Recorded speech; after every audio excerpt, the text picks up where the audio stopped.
We are taking a live look at New York City right now. Today, the city and country will mark the deaths of nearly 3,000 Americans killed on 9/11 17 years ago today.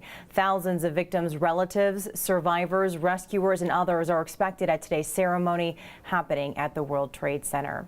President Trump and First Lady Melania Trump will observe today at the 9/11 Memorial near Shanksville, Pennsylvania. A new tower honoring victims was dedicated there on Saturday. Vice President Mike Pence is attending a ceremony at the Pentagon. And now we're taking a live look at the Pentagon this morning. Officials there are unfurling a flag there ahead of the ceremonies planned for later on today. In all, nearly 3,000 people were killed on September 11th when hijackers flew airplanes into the Pentagon, a Pennsylvania field, and New York's World Trade Center. Soon, the 9/11 Memorial in Lower Manhattan will add a new tribute called the Memorial Glade. The 9/11 Memorial Glade will be dedicated to all who are suffering or have died from exposure to toxins at the site in the aftermath of 9/11. Today, family members will read the names of those who passed away on 9/11. The controversial tell-all portraying a chaotic White House with President Trump is making dangerous decisions coming out today. The administration has been pushing back hard to discredit the book called Fear, Trump in the White House. Bob Woodward, a journalist, wrote it. He says the president is detached from reality.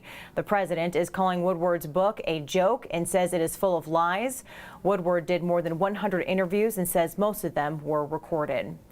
Jury selection will start again today in the murder trial for a Chicago police officer. Jason Van Dyke shot 17-year-old Laquan McDonald 16 times while on duty in 2014. Van Dyke said the teen was approaching him with a weapon. Video released more than a year later disputed that, and Van Dyke was charged. 3 women and 2 men have been picked so far for the jury. 10 others were rejected because they said they could not be fair to the officer. Later today, a hearing for another officer charged in the death of an unarmed black teen will be in court. Former Pittsburgh officer Michael Rosfeld is charged with shooting 17-year-old Antoine Rose.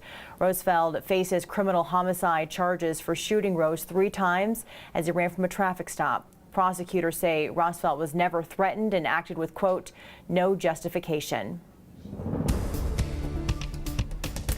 And we are tracking Hurricane Florence as it moved toward the Carolinas and the Atlantic right now. You can see there are actually 3 storms moving in now. Florence is the one closest to the East Coast at this point. The other 2 are Isaac and Helene.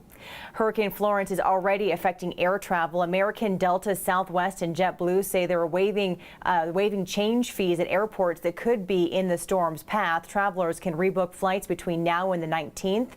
American is also extending change fee waivers for travelers flying to or from 14 airports in the Caribbean ahead of Hurricane Isaac. You can check in with your airline for specific timelines to change.